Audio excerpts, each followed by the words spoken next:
Hello, my name's Charlotte and I'm a teaching associate at the University of Nottingham.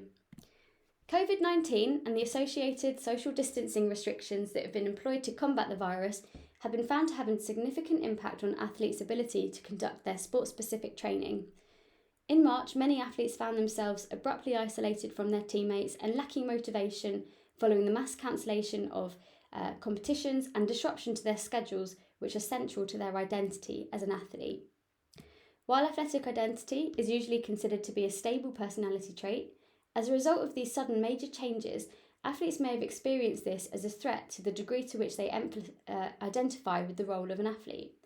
Such threats to athletic identity can increase athletes' vulnerability to depression, anxiety, and reduce their self-esteem. If these threats to identity aren't carefully managed and athletes are left unsupported in their exploration of other aspects of their identity, Stambulova has identified that this can trigger what's known as a crisis career transition, where an athlete leaves their sport against their will and without sufficient coping strategies. In the absence of a clear identity, athletes may attempt to restore their athletic identity by using their weight to define themselves and as a compensatory mechanism for the loss of control and feelings of powerlessness. They may engage in extreme, disordered eating and compulsive exercise behaviours in an attempt to increase their perceived physique and fitness and their control over a situation that is fundamentally out of their control. With this in mind, the key research question was to investigate whether athletes who reported experiencing a decrease in the extent to which they identify with the athlete role compared to before lockdown, do they have poorer levels of wellbeing compared to those who have been able to maintain their athletic identity. To investigate this, I sampled 330 athletes with a mean age of 32 and a healthy mean BMI. 61% reported competing in lean sports, such as gymnastics and kickboxing, while 39% reported competing in non-lean sports, such as football and archery. 27% of the sample were considered to be elite, so competing at the international or national standard, although it's worth mentioning that only 3% of these were classified as elite by the UK government and so permitted to train during lockdown. Regarding the impact of COVID on training, 75% reported that their training was at least moderately impacted by restrictions, with 10% reporting that they hadn't been able to train at all. In comparison to a normal year, 63% reported training less or much less than normal. So this is notable because athletes filled in the survey in early July, which is typically the beginning of the post or off season. In addition to providing demographic information about themselves and their sport participation, athletes completed a number of standardised questionnaires. Changes to athletic identity were assessed with a single item like-up scale, where athletes were asked whether the degree to which they identify as an athlete has changed compared to before lockdown. Eating psychopathology was measured using the short form of the eating disorder inventory, and exercise psychopathology was measured using the athlete version of the compulsive exercise test. Finally, athletes answered questions relating to their self-esteem, anxiety, and depression.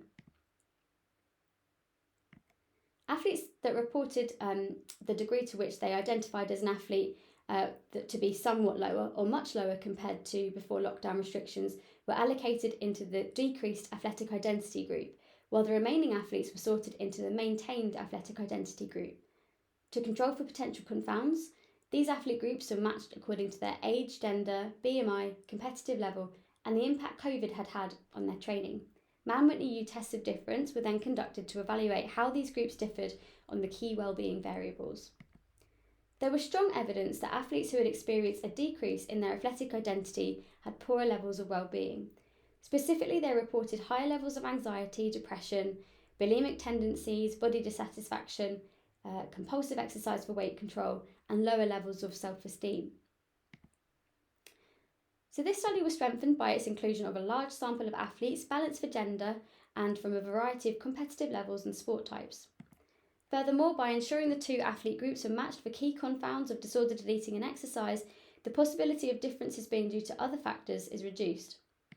However, the quantitative data collected doesn't allow us to understand how athletes have experienced these identity threats. Furthermore, cross-sectional design, which relies on athletes to reflect on how their identity may have changed over time using a single item, may not be considered the most reliable approach. In terms of future research directions, the findings reported in this presentation are from time 1 of a 3 time point longitudinal study that is currently underway. The second time point is in progress and captures athletes' wellbeing during the current lockdown period, where most athletes are prohibited from taking part in their sport. A final time point is scheduled for February, when it's hypothesised that restrictions may have been lifted. In this sense, I'll be able to track athlete wellbeing over time as they transition in and out of restrictions. Another study that is in preparation is a qualitative online survey that will enable athletes to discuss their experiences of changes to their wellbeing during the pandemic and coping strategies they may have employed to manage.